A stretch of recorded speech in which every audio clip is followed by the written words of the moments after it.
Hey guys, Thomas Asuli Jr. here, aka Mustache Tom, and welcome to the very first Syndicate X podcast.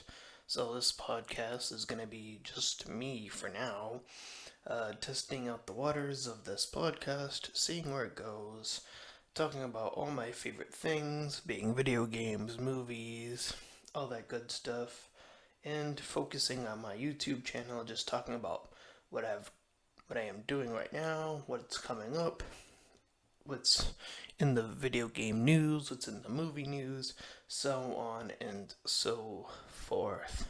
So, with that being said, I figure I focus first on the Let's Play aspect of my channel, which for uh, my main channel, mustached_Tom, uh, the first thing I started to rebuild is the Pokemon Mystery Dungeon aspect. I had started this LP back in 2015 and it just ran slow, as I mentioned in the first video, and I had to rework my way back from the beginning after I figured out how to make it run faster. So I bought that back. I really wanted to uh, build on the whole gangster thing that I had going on.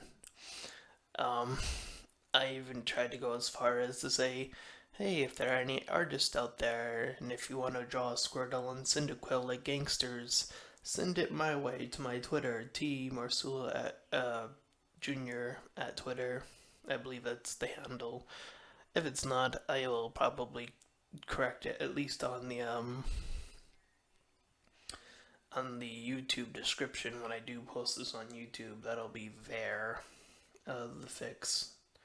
Um, I know that Pokemon Mystery Dungeon is a longer game, which makes it harder for probably me to have stuff to say, and I know that some floors, as the game progresses, gets a bit more difficult, and we'll see where it goes from there. But yeah, it's an interesting let's play. Um, in doing this podcast, I immediately already had wished that I could have like my own sort of space, like a recording studio or something. But where I live, in little old Providence, Rhode Island, um, we don't get noticed for a lot of things. And the one thing I do wish that we had more of is movies that were shot here in Providence, Rhode Island, because I always wanted to be an actor, like a movie actor. There's something about play acting where it's just like memorizing lines is a bit harder for me. So I wanted to try out movie acting, which, you memorize a little bit less, I feel, in those cases. Um, and voice acting even more so because you just have the script in front of you, but it feels like it's not even pushed here in Providence. Like everyone I hear when in the voice acting community, if you want to call it that, they always say you have to be somewhere, you have to be in a certain state, and I feel like that is the biggest problem with jobs is that it's always state oriented. You have to be in a certain place to get a certain type of job. And I feel like that's what's holding us back from the bigger picture. Um, I wanted to make a video at some point talking about how I think the United States, talking bigger politics here, of course, but talking about how we could fix schools. And the one thing I always felt that needed to be pushed was sort of this internship based um, thing. Like, I experienced that in the Met High School. Um, and it was sort of interesting because it dared to ask the question, what does this individual want to do with their life? What do they want to do? Not learn how to find the size of like a house or some weird mathematical equation that's like beyond most people's comprehension. instead of doing nonsense like that, you actually just go out to an internship, you go to a place you actually are invested in. This could, if this was spread out, this could, to me, erase the old archaic version of what going out for an interview is. You actually get people out into the internships. You actually say, oh, this is how you train this person, and then they just get the job because you taught them, and now they are learning directly from you. I always felt like that's how you fix schools, and once you start to fix schools, you start to fix the economy from that point. You build it from the smaller place where you're younger, you're learning the basics, and then you find out what you want to do, and then you get hooked up with the internship and say, this is how I'm gonna do it. Um, that's how I figured that, but I've not seen a single person in my lifetime that has said, that is how we fix the problem. I listen to people who share interesting political standpoints. I listen to Ben Shapiro from time to time, mostly on YouTube. I do understand he has his own podcast, and there are people like him that keep using statistics. And the thing about statistics is that, yes, it is a broad stroke, and here's the dance, right? Their opposition are like the SJW movement and the extreme left or whatever, right? And I get where they're coming from. I really, really do. I understand it. And yeah, there's a bunch of idiots there. I do agree with that. But the problem I often see is that just pointing out statistics isn't enough. Like, just putting out a number isn't enough. It doesn't say what the solution is. And that's the biggest problem with statistics I often find, is that you're just throwing out numbers. You're not saying, well, here's the step-by-step process and how to fix it. No one on either side is suggesting like an actual solution. And I feel like that is the biggest problem with us for America in general, is that we have no one saying, here's the baseline, here's where we start from, here is how we fix the problem. I feel like there's no one doing it. So there's my 2 cents on how to fix the economy. Sorry for that little rant, or whatever you want to call it, but I'll be sure to I'll be sure to, at one point or another, make a YouTube video about that. Probably tweet it directly to someone like Ben Shapiro. Be like, hey, here's an idea.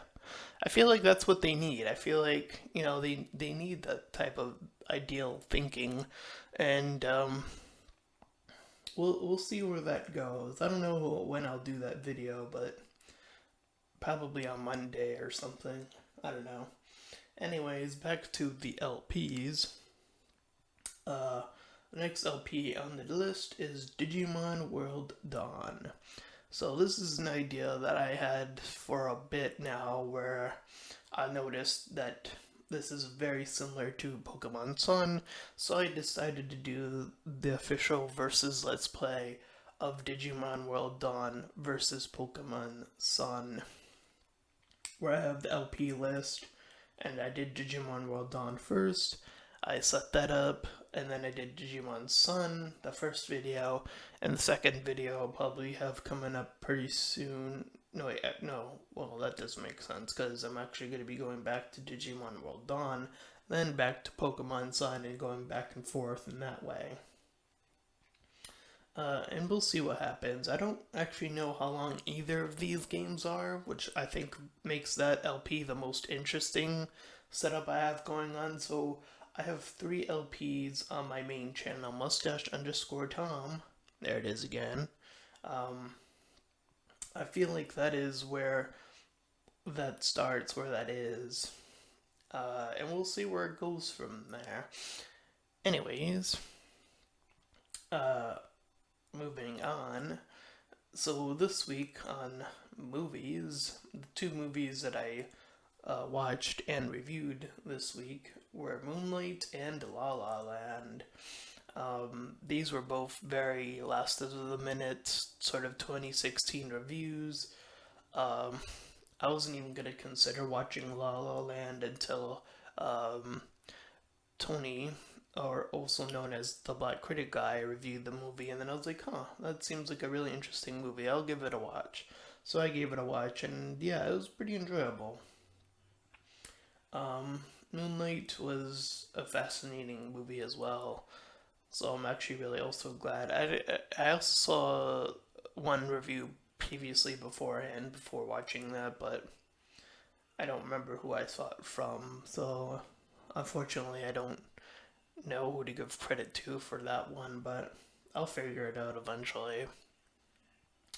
But I do have a secondary channel, and I started this channel because I did have content that was more focused on an individual thing, and then I decided to sort of blow it up on its own uh, when it was getting really good.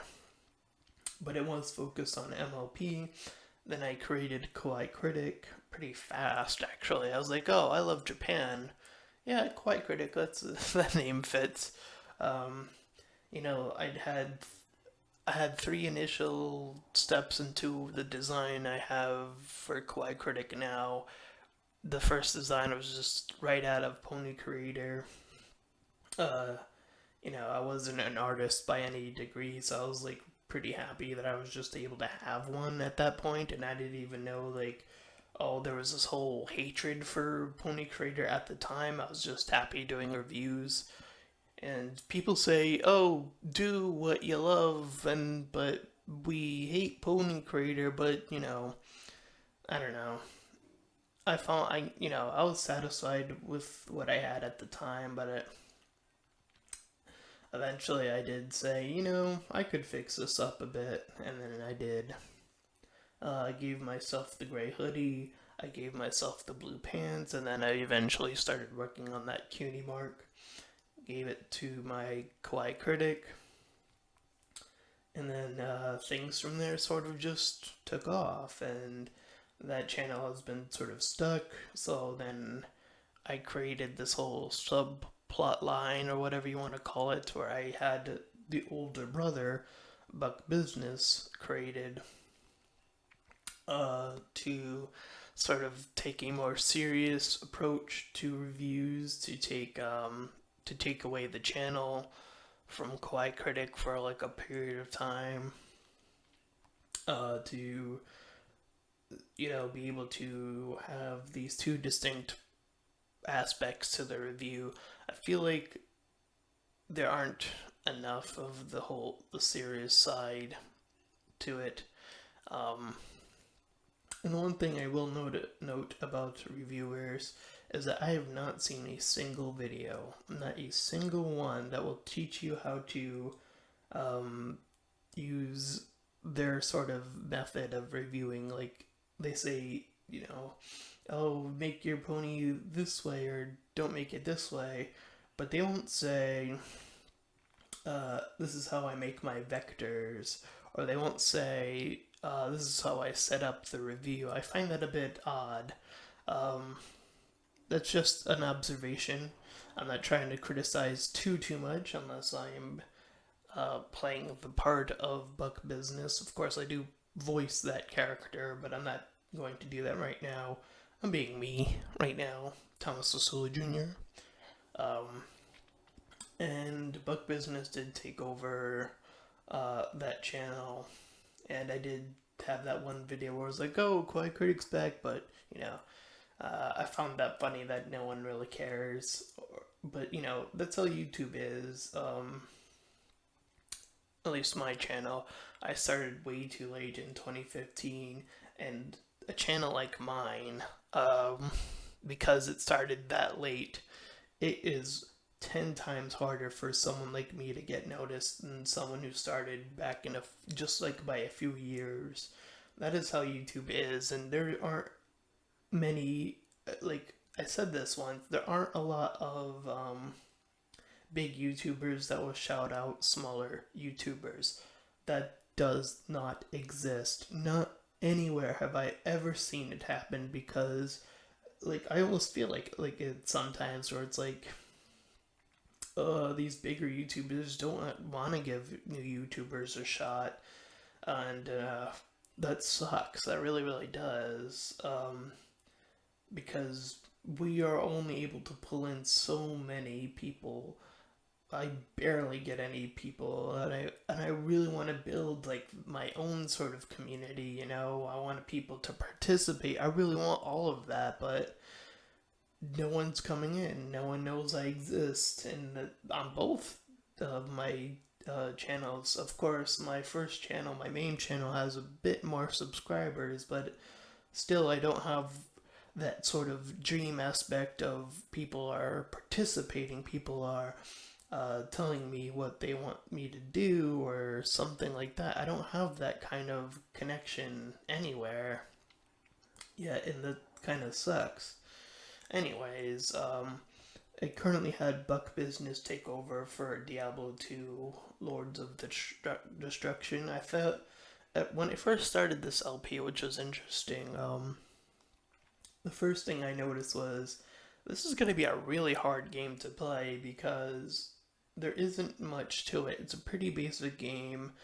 It actually shares a lot with the problems I'm finding with Pokemon Mystery Dungeon, where it's just like there's not a lot of going on, and you're just pretty much, it's a very simplistic setup. So finding what to talk about is probably the hardest part about Diablo 2. And I find the descriptions of those videos particularly better than the entire videos at most points, but of course, I highly doubt anyone ever reads descriptions of videos that much, which is, to me, unfortunate, but it is what it is.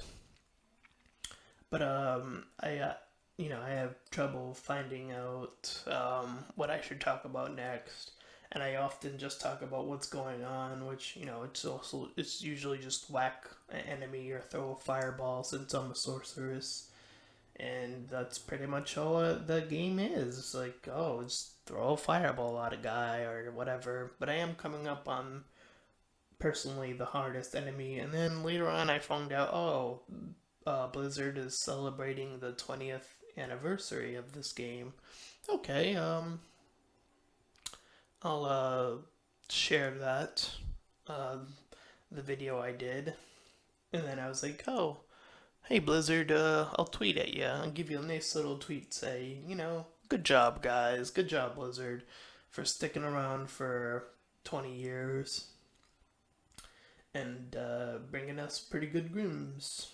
So yeah, the other game is a bit easier, I feel, because it's pretty much you just read what is going on, which is Corpse Party.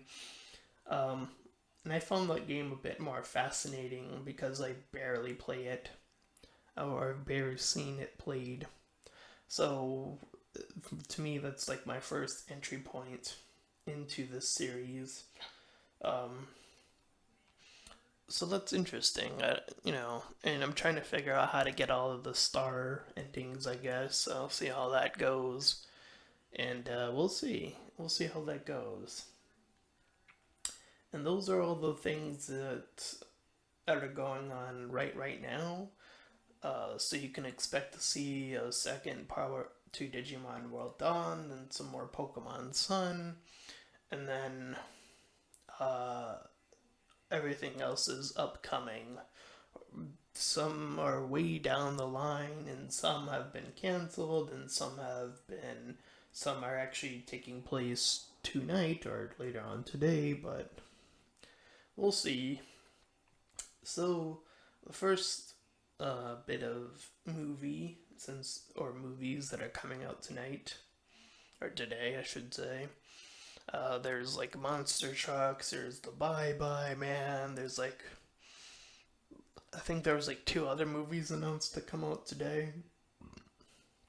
Excuse me. And most of my main channel was at least for the better part of 2016, mostly focused on horror movies. So I feel like it's my obligation to go see the Bye Bye Man.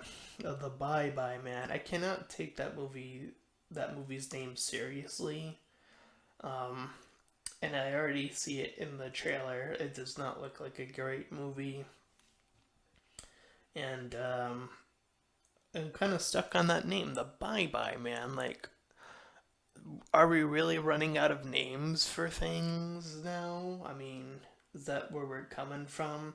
I feel like the horror genre had one good movie in 2016, and that really, really sucks. We had one good movie, and that was uh now I can't remember the name. Uh, Don't Breathe. Don't Breathe was the movie. Um, that movie really set the bar, I feel, for horror movies, and I don't think we're gonna hit that bar for a really long time unless something magical happens, unless something from out of the blue just comes up and sneaks up on me. I feel like the Bye Bye Man is your generic, just safe horror movie, your typical jump scares, your typical stupid teens, your typical barely a character tropes. Um, this is going to be a very, very safe movie, I feel. I'm going to probably see it later today. Um, and I don't know if I'll have a review. Probably, I mean, I will have a review probably by Monday ish. Depends.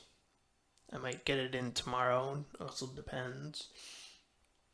So yeah, I feel like again, just the horror genre. It sort of hits right very close to the comedy drama. I feel like the problem with comedy, and it's very different from horror. I feel like the biggest problem with comedy, besides having a very similar problem in the whole character department, which I felt was very present in Why Him, the characters just didn't feel fleshed out enough. I felt, and I didn't say this in the review, and I do like, whoops on my part, but I felt like one of the characters wasn't even necessary. Like there's like the mom, the husband, um, the boyfriend, the girlfriend, and then the younger brother, and I felt the younger brother was like the most useless character in that movie. Um, like it seemed like they were starting to go somewhere with that character, and then they kind of dropped that whole potential for even a storyline or a story arc or anything of that nature. It was just like, oh, joke, joke, joke. And I feel like that's the problem with most comedies is that they start to focus more on the telling the joke than building up a character and building up a story. And that sort of loses itself because when you tell joke, joke, joke, you find yourself laughing less because you're not even connecting to the movie anymore. You're just hearing these jokes, some of which you may have heard before, but some maybe you might have not, and at the very most, you probably just snicker a bit. And I feel like that's the problem with comedies, and the other problem with comedies is that I think in a weird way, telling people that it's going to be a comedy is sort of one of its other bigger problems. I find that when I'm watching a movie, and it's not supposed to be a comedy, but it has funny moments in it, that is what is missing from comedy, if that makes any sense. For example, the very first Digimon Try movie, that movie made me laugh more than every other comedy that came out that year, and that was 2015. Digimon Try, the first one, came out in 2015, and that made me laugh more than every other comedy that existed in that year. Um, and I think the reason why that happened was I knew the character. I knew the character to such a degree that when the joke came up, I laughed that much harder because I was able to recognize that character. I was like, yes, I recognize that character. I recognize what this moment is. I recognize what this joke is. I recognize what this punchline is. And it's twice as funny because I know what's going on already. I think that helps. I think that helps a lot with comedy, is sort of knowing the character first and then starting to deliver more clever jokes with that character instead of just doing joke, joke, joke. Same thing with horror. Most horror, I should say, is the problem with most horror is everyone's trying to do jump scare, jump scare, jump scare, and no one's building up the characters. And Don't Breathe, at least, well, I mean, the characters still were an issue, but what made this movie stand out to me was its sort of general sort of theme, I guess. I don't know if theme's the right word, but the problem with most horror movies that came out in the recent few years, I felt like most of them tried to focus on sort of the ghostly aspects of horror. Like, oh, it's a ghost, it's something ethereal. And again, that is also combined with, though, is the jump scares. And I feel like those two things combined over and over and over again eventually stops working, and it's starting to be more and more obvious that that's still going on with the Bye Bye Man. Um, and what you start to lose are movies like the original Alien movie, where you had a character. You had a character with Ripley. We understood what Ripley was. And when she started to go further into her journey within that movie, we started to connect with her. We wanted her to survive, so we sort of placed ourselves in her shoes. We started to say, yeah, I want you to get out of this situation because it's kind of creepy. That doesn't that barely happens in horror movies. It barely does. I feel like Don't Breathe was again that exception, and again, but you are sort of still dealing with the characters that for the most part they're just thieves. That's pretty much their archetype. And I'm not saying that, just because something is an archetype doesn't automatically make it bad. In fact, it's quite the opposite. Again, with Don't Breathe, I believe its premise, that's the word I was looking for. Its premise is what helped it stand out above everything else. So there's that. So I'll move on to a video game that I am so looking forward to. I had a full LP of it on Kawaii Critics channel, which is the original Freedom Planet, but I think at the end of this month, if I there's a tweet about it from the actual official page, I guess, of Freedom Planet 2, and I cannot wait to get my hands on that demo. Um, what I'm gonna do is probably gonna have two different setups for Buck Business, which will probably be the one still playing this. Will probably take on Carol. I'll bring back one of the gimmicks that I had with Freedom Planet, which was Crazy Carol. I think that, again, if I had that fan base, they would have latched on to that and they would have, commented about that, but I don't have that. I felt Careless Carol and then Crazy Carol was such a fun thing. I really want to bring it back with the Freedom Planet 2 demo. And then on my main channel, I will go back to playing Lilac. There are two different characters, and there might be more. They said all the characters would be available for the demo, which to me sounds like there's more than two. Of course, there was, I think her name was Mila, the little bunny character, and I think there's a few more that were that are going to probably be added to Freedom Planet 2 that were in Freedom Planet, but just were harder to unlock.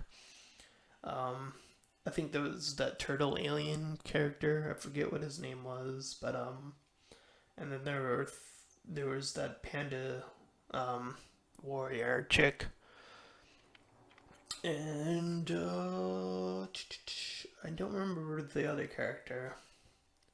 I think there was like one more, but I don't remember. I don't remember. Anyways, uh, going into another video game which was actually canceled, which I heard about probably like I don't know a few weeks ago. Scalebound. I think that was a video game that looked sort of like Devil May Cry, or had the guy that sort of looked like him and the dragons and stuff. Uh, and the reason why well, I mean, I guess I'll talk about it a little bit since I'm not too familiar with Devil May Cry. I've never personally played it. So, I don't know, I think my affinity for Scalebound would have been more intriguing going in, not associated with Devil May Cry or not being familiar with it, going in with fresh eyes. But I guess that's not gonna happen, just like PT. I mean, not PT, Silent Hills is never gonna happen now. But, things happen. Um, but from uncancellation to, like, what came out of that, which was Death Stranding, which is looking just interesting, but we don't know what kind of game it is yet. Is quite fascinating. There's something about those types of trailers that just really do something. And I wish more movie trailers did that. We often see or at least I often see movie trailers that'll spoil so much just to get butts in the seats, and to me it feels like um, this game, Death Stranding, it virtually spoils nothing, and that is something I miss dearly when it comes to trailers. Is just what is this? That is the question I have not seen in quite a while in the video game world or in the movie world. Is what is this? If I ever made Syndicate X a movie, which right now it's a book that botched way back in 2013. No one cared to buy something new. No one cared to give something new a chance.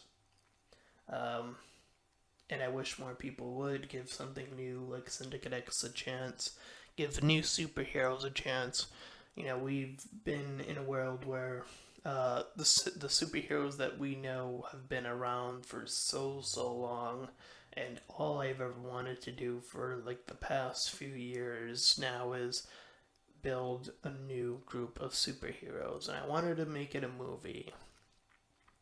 And I don't know, now part of me wants to hit it even harder because now I kind of want to make it a video game first just to make it harder on myself when it's a movie. They say, oh, all video game movies are bad, but, I personally liked Silent Hill. I felt like that was the closest interpretation, besides Bayonetta, which has an animated movie, which is pretty close to the video game itself.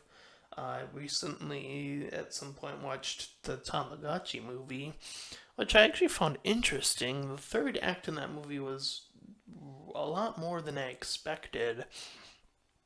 Um, I don't know. I mean, it's like a basic thing, and it feels like it was built for a younger audience. But then the third act's like, okay, you know, I did my review on that, so look for that if you watch this video. That was a very interesting movie. I would actually recommend it. It's an interesting movie to say the very least. But anyways, as I was saying, like I wanted to do that because I wanted to set a precedent, a thing like, oh, this is gonna suck, but and then I wanted to also make a trailer that wasn't like, oh, um,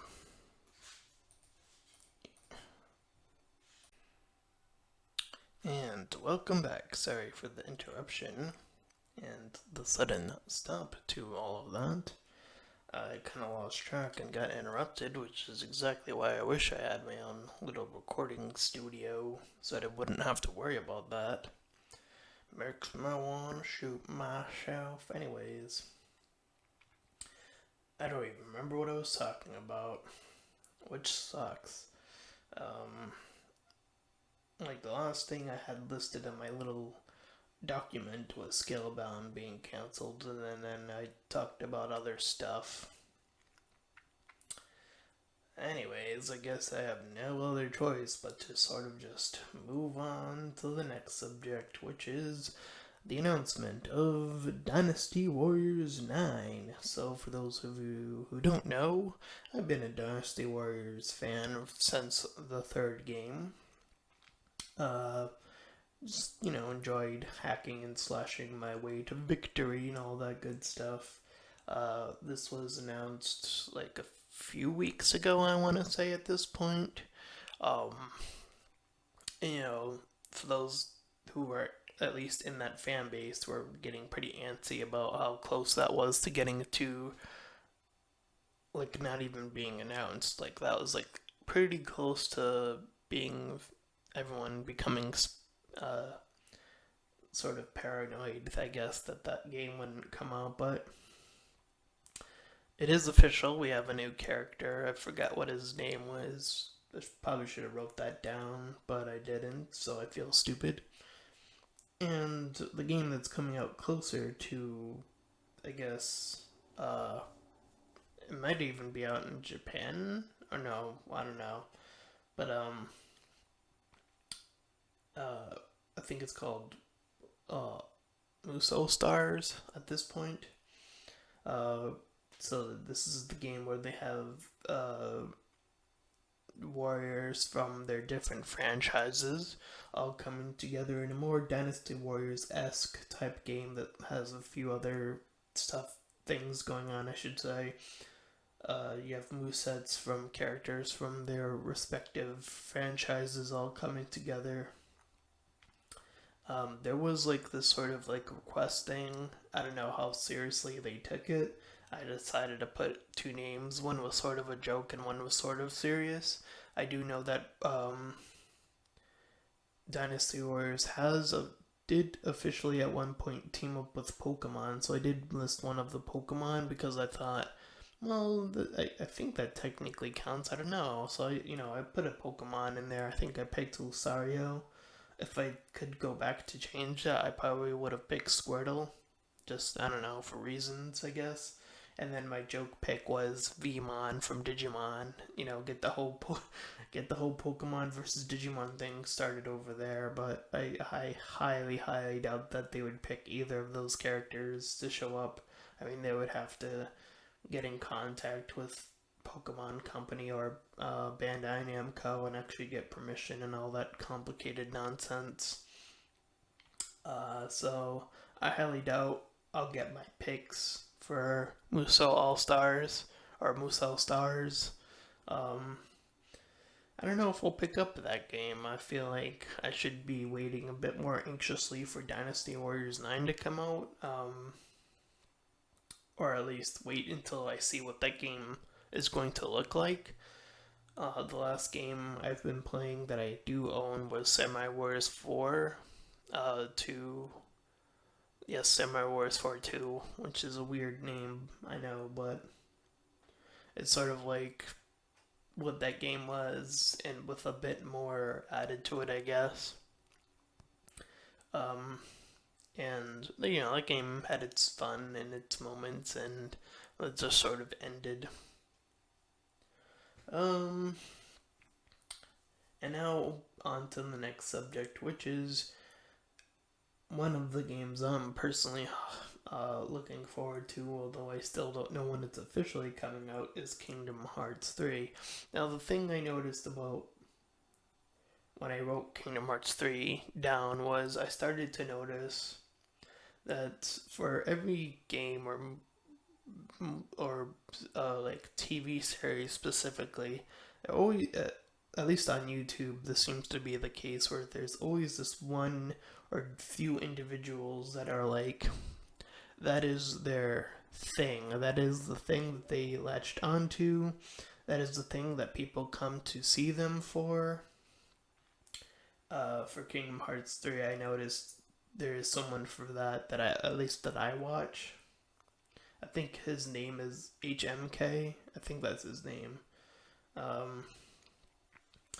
But you have Digimon. At least for us, we have Fox Gamer. We had him at least coming up from Digimon Masters Online. And it feels like every game has that person, that one person that has, like, people go to that person to see stuff about that game or that particular franchise. The same thing goes for TV series. And I feel like for me, like I don't have anything. Like I don't have any one thing that people come to me for. Like I don't have a fan base. I don't have anything people come to me for. Which, that is what it is. And again, I can go back to blaming YouTubers, bigger YouTubers specifically, and that doesn't solve anything, unfortunately. So like I mentally prepare myself because of where I live and because of what I do to never succeed, even as hard and as often as I try, that I will never succeed. I'll never be first place at anything. I'll never see Syndicate X become a movie. Oh, that's what I was talking about, I think, when I was cut off. I said I was talking about how I wanted that to be a video game movie, and then I was talking about trailers, and I wanted to create a trailer that was, that didn't give anything away. I wanted to create something that was so seemingly destined to failure in the modern time that it would break everything. It would shatter every reality conceivable. And you know what? To make it even harder, why not make it animated? I wanted to do something that's so crazy, so out there, so, you had Deadpool rated R, and that was one of my biggest disappointment in 2016. And I'm probably one of the only people who found Deadpool to be sort of disappointing because it was all over the place, and I still hold on to Ryan Reynolds' performance not even being close to being Deadpool, even though Deadpool's ironically supposed to be like a ripoff of Ryan Reynolds, that old shtick. But anyways, I felt like I wanted to create something so crazy and, have it be a movie not from Hollywood. Make it a movie from right here in my hometown of Providence, Rhode Island, and have it break every expectation. That is the moment I think in movie history we still have not gotten. That one thing that just, it goes against everything people like typically go for to seeing a movie. Like what we see in movie trailers today. Spoilers. What do we see when we see typical movies coming out? More oftentimes than not, we see a reboot, a sequel, a prequel. But how often do we see something new pop up? And it also, on top of that, not being associated with a big company like Zootopia, which was associated with Disney, so of course it's going to succeed, or Illumination with Sing, or, even Kubo and the two strings, like that was still attached to all the previous movies that were made with that style.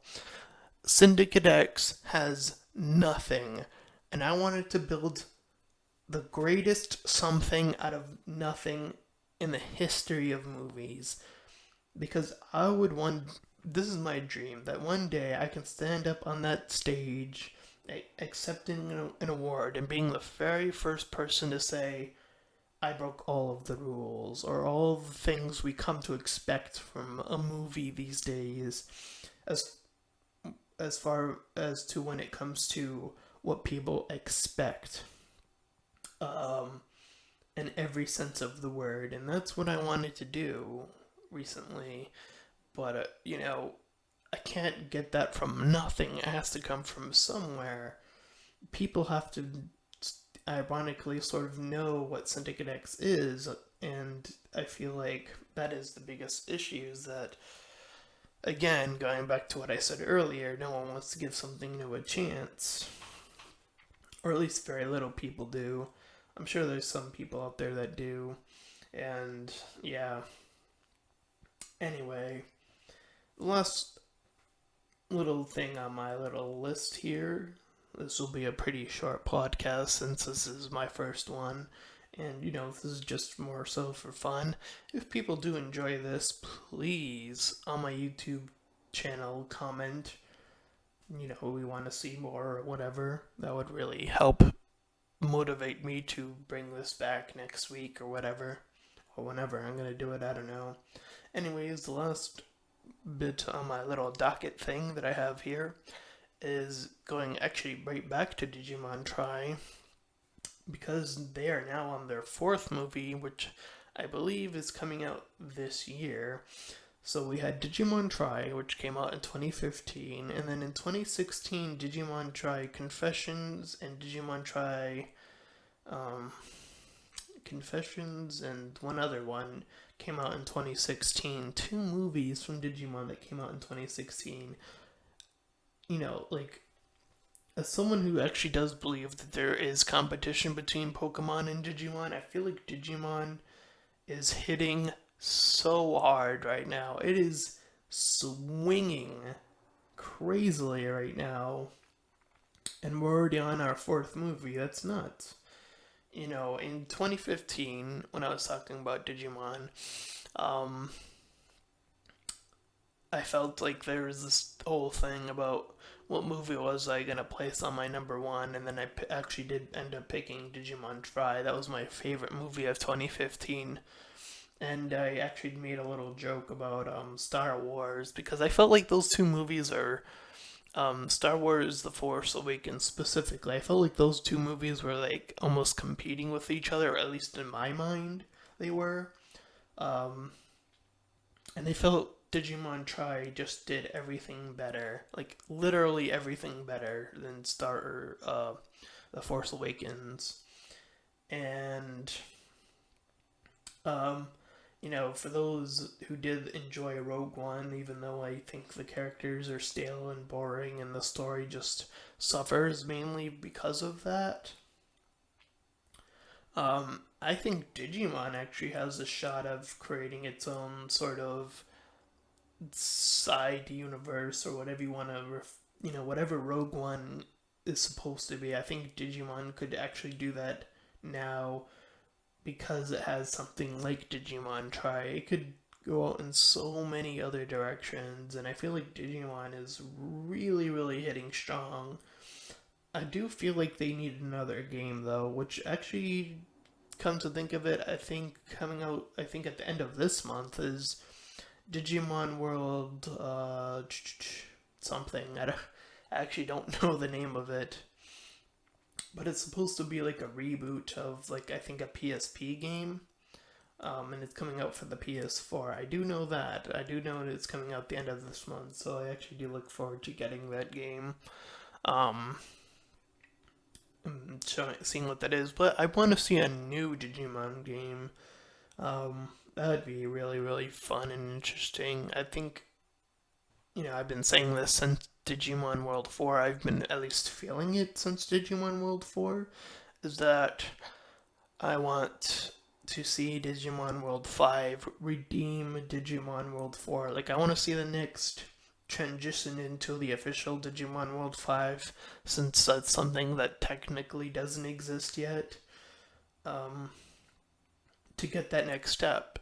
And Digimon World, to me, has always been a unique franchise, because it's not like any, like, I can think of like a good number of franchises, and most people's problems with franchises, at least a good chunk of them, at least to me, it feels like, oh, they're just doing the same thing over and over again. You have your Assassin's Creed franchise, your Gears of War, your Metal Gear, which I would fall into the Metal Gear one, obviously, um, since I mostly or more stick to the Sony realm more than Xbox. We have franchises. You have your sports franchises, which are always the same. Even Dynasty Warriors, which I already mentioned earlier, that's a franchise, and regardless of you know what that ends up being, there's going to be a part of there's always probably going to be a part of that where people are like, well, this is just too similar to what it was beforehand, but it's been successful, so you know do what you can. But Digimon World to me has been one of the most unique franchises ever, and I feel like that is one of the most underrated franchises personally, to me. Digimon World, from 1 to 2 to 3, and even 4, even though I don't think 4 is as good as the other 3, there was always something so different about it. It's sort of, I think of Final Fantasy of like a franchise, like its story is also is always different, but the gameplay is always the same, right? But with Digimon, the story is different, the gameplay is different enough where it's like it always feels like they're trying to inspire to be something different. Like in Digimon World 1, for example, you have Tamagotchi. That's pretty much what Digimon World 1 was. It was pretty much, you know, its version of Tamagotchi, pretty essentially. Like, you take care of your Digimon, you would battle other Digimon in that sort of way where you have the icons that sort of look sort of Tamagotchi-esque up on your upper right screen, and then you would give it commands, and then it would just do whatever sort of based on those commands. Digimon World 2 was the Digibeetle thing, and then you would control the Digibeetle, collect up to 3 Digimon, and have your 3-on-3 battles. And Digimon World 3 was more of like a go back and forth sort of thing. The fighting system was sort of like Legend of the Dragoon, where you would go around and then enemy would appear, and then it would be a one-on-one, but you could switch out your Digimon and so on and so forth. And Digimon World 4 was, I think it was attempting to go for the Diablo 2-esque type of game, that sort of click and slash type of game. And its story, to me, sort of fell apart. The loading was way too long. The characters were all the same, which made it pretty stupid to have different characters but have them all the same. So, to me, Digimon World 4 is where the failure started to begin. And that's where the big main ones end. And then you have your side games like Digimon World Dawn and, these sort of companion games that go up against Pokemon. There are actually a lot more than I thought there were. There's probably as many Digimon World game or Digimon games in general to the amount of Pokemon games that there are in general. But, when people I've often seen compare Digimon versus Pokemon, they'll often only think of the main Digimon World games. And like I said, I've seen the actual list, the full list of Pokemon games versus Digimon games. There's actually a lot of Digimon games that I didn't even know existed. So that was interesting to find out. Anyways, going back to it, you had your side games that came back, like Digimon Story Cyber Sleuth, that brought back a lot of what was in Digimon World 2 and 3, but it also had its own flair to it. It built on things, and it was still its own story, too, on top of that. And now you sort of have these like more obscure games getting sort of rebooted for the PS4, like that one I was talking about that I didn't know the name of. But I would still like to see a Digimon World 5 game. Like, what could we go? Where could we go to sort of build the ending? Where can we sort of go from there? And with that being said, there isn't really much else going on, so I'm gonna end this podcast. And if you'd like to see more, please feel free to like, comment, and subscribe to my YouTube channel, Mustache Tom, or to my other YouTube channel, Kawaii Critic. And I'll see you guys next time if you really like seeing what I've brought to the table on this video. Bye!